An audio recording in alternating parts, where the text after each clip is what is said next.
Bonjour et bienvenue dans cette partie de la fin du contrat de travail consacrée à la rupture pour motif grave exprimé sans préavis ni prestation.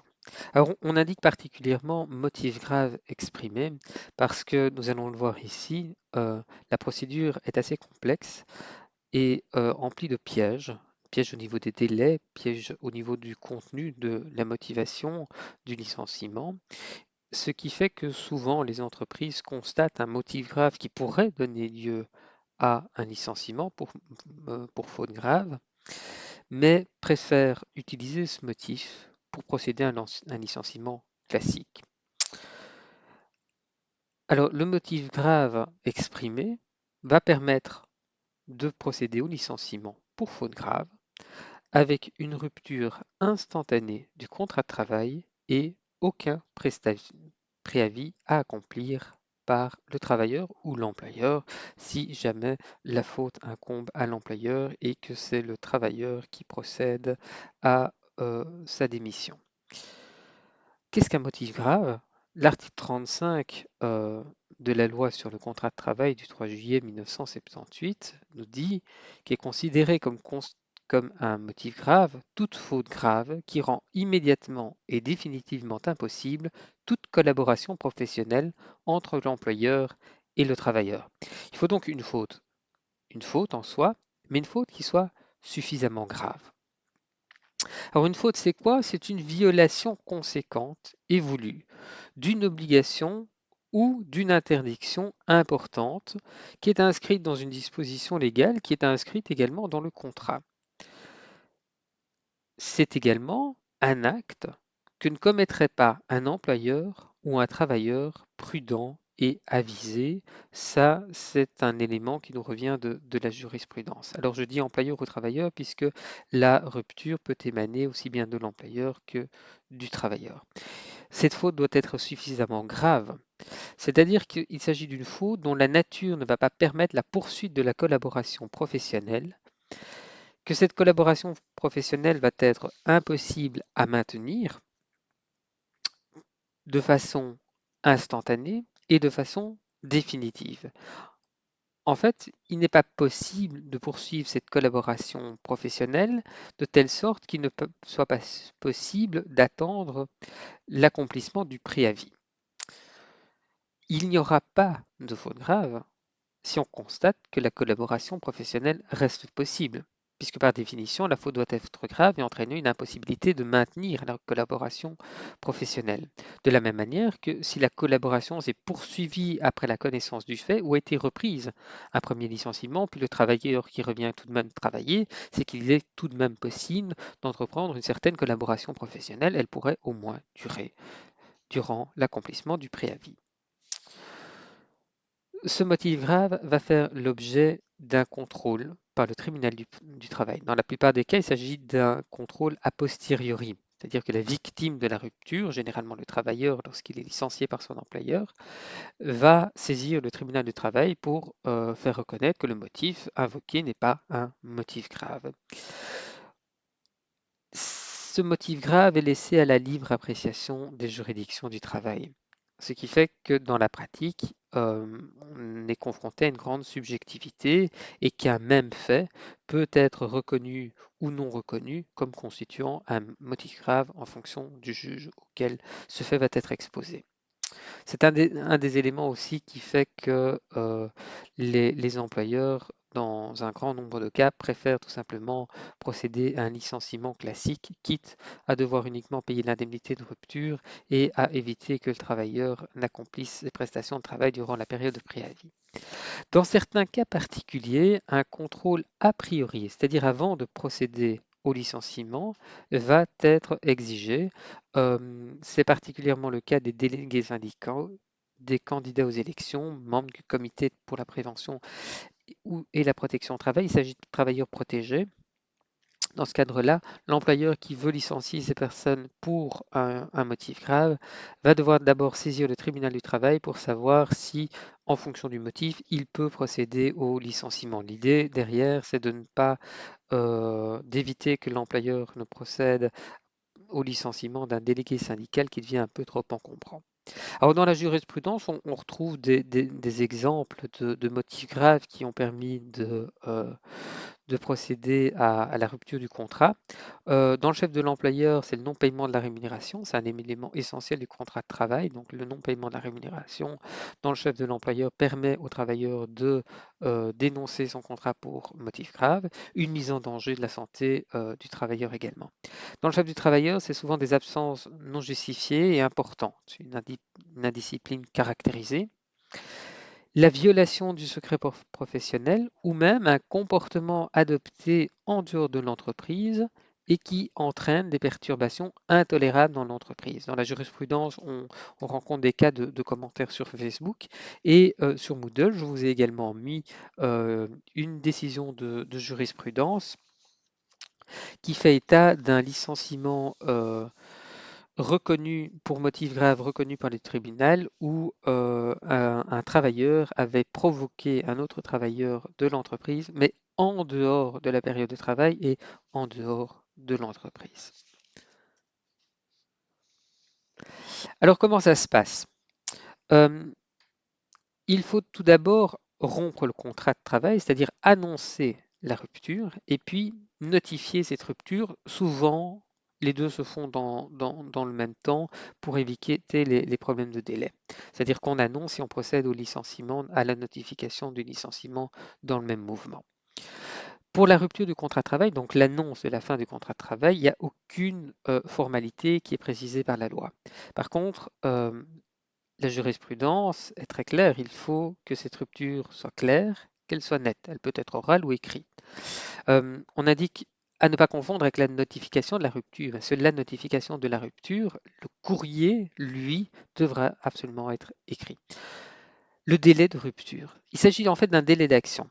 Un délai à partir duquel, en déant lequel, plutôt, l'employeur ou le travailleur, mais souvent l'employeur, va devoir prendre la décision et notifier sa décision de rupture. 3 jours ouvrables complets à partir du moment où les faits parviennent à la connaissance de l'organe décideur. L'organe décideur, c'est l'organe qui est habilité à prendre la décision de procéder au licenciement. 3 jours à partir du moment où les faits lui parviennent à une connaissance de manière suffisamment précise, suffisamment complète. Il faudra peut-être pour ce faire procéder à une enquête. Mais le délai est de 3 jours, assez court.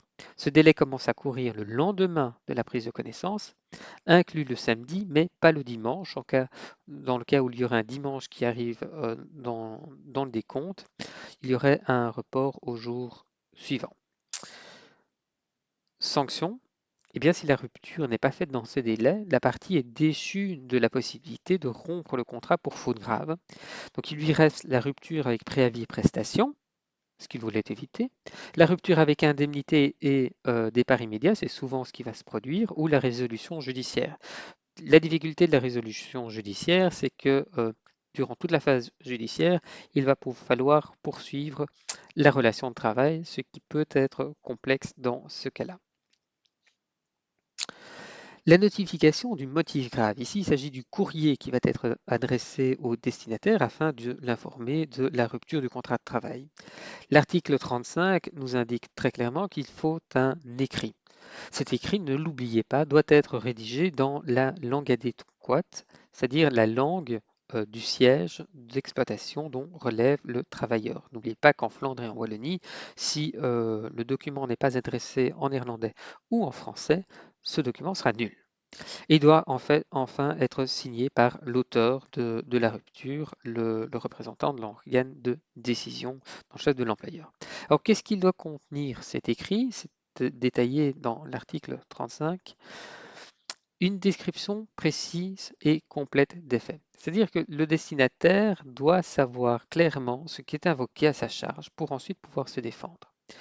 C'est très important de décrire précisément et complètement les faits qui sont à la base de la rupture du contrat pour motif grave exprimé, dans la mesure où cette explication, cette description va lier l'auteur de la rupture.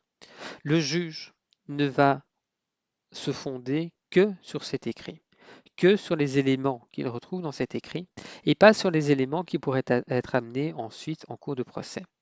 C'est pour ça qu'on dit que le rédacteur est prisonnier de son propre texte. La notification de l'écrit, eh bien, elle doit être faite soit sous pli recommandé envoyé par biposte, pas par un autre opérateur postal. C'est comme le courrier de licenciement classique qui est prévu par l'article 37 lorsque le préavis doit être accompli. À nouveau, il faut que le courrier soit envoyé par l'employeur par recommandé postal auprès de Biposte, pas d'un autre opérateur postal.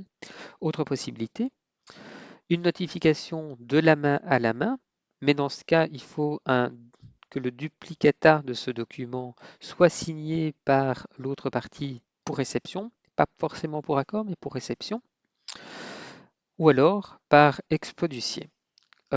Avec effet immédiat. L'exploit d'huissier, c'est ce qu'on va choisir quand on est dans le dernier jour du délai. Alors en pratique, comment ça se passe? Bien, pour un délai de notification, on a de nouveau 3 jours à partir du lendemain de la rupture. Donc par exemple, si on prend connaissance des faits le lundi, le dernier jour de notification de la rupture, c'est le lundi ne compte pas, donc c'est mardi, premier jour, mercredi, deuxième jour, jeudi, troisième jour. C'est jeudi.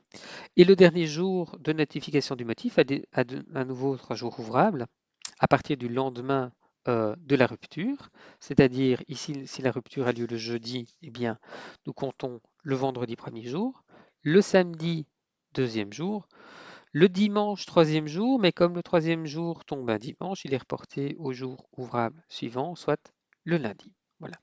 Même chose dans le cadre d'un mercredi, ou si le fait est connu le mercredi, il vous reste 3 jours à partir du mercredi, c'est-à-dire jeudi, vendredi, samedi, troisième jour, pour notifier la rupture. Et pour notifier le motif de licenciement, vous avez dimanche, premier jour, mais c'est un dimanche donc on reporte au premier jour ouvrable suivant lundi, mardi, deuxième jour, mercredi, troisième jour, délai ultime. La preuve, l'auteur de la rupture doit pouvoir prouver qu'il a bien respecté les formes et les délais obligatoires. Tout doit être prouvé et c'est dans le chef de l'auteur de la rupture que repose cette obligation. C'est pour ça que précédemment, on vous disait que lors de la notification de l'écrit de la main à la main, bien avoir le duplicata signé par l'autre partie pour réception, c'est votre preuve. La sanction, eh bien, si vous manquiez un des délais de manière très claire, euh, la sanction, c'est que la rupture pour motif grave ne peut avoir lieu. Il y aura bien rupture, mais il faudra payer les indemnités de rupture. Quels sont les effets de la rupture? Eh bien, le contrat va prendre fin au jour ou à l'heure où la rupture est exprimée, en pleine journée s'il le faut. Si ça se passe d'ailleurs en pleine journée, la rémunération ne sera due que pour les jours et les heures de travail accomplis. Mais il n'y aura pas de préavis non plus ou d'indemnité de rupture à payer. Et il y a un impact également au niveau des allocations de chômage du travailleur, puisqu'il peut perdre le bénéfice de son chômage pendant une période de 4 à 26 semaines, dans la mesure où euh, l'ONEM va considérer que si le contrat a pris fin, c'est en raison du comportement et de l'attitude du chômeur, donc il est responsable du chômage. Un petit rappel, juste pour vous rappeler que la notion de motif grave et de motif équitable dans le cadre du licenciement du droit au chômage, ce sont des notions différentes. Euh, un motif grave sera jamais un motif équitable. Un motif équitable, c'est un motif plus ou moins neutre que l'on admet dans le cadre d'un licenciement et qui permet généralement au travailleur de pouvoir conserver son droit aux allocations de chômage alors même qu'il est un peu responsable de la situation et du licenciement. Voilà. Euh, C'en est fini pour le licenciement pour faute grave. Si vous avez des questions, des remarques, des commentaires, je vous renvoie sur le forum de Moodle. À bientôt!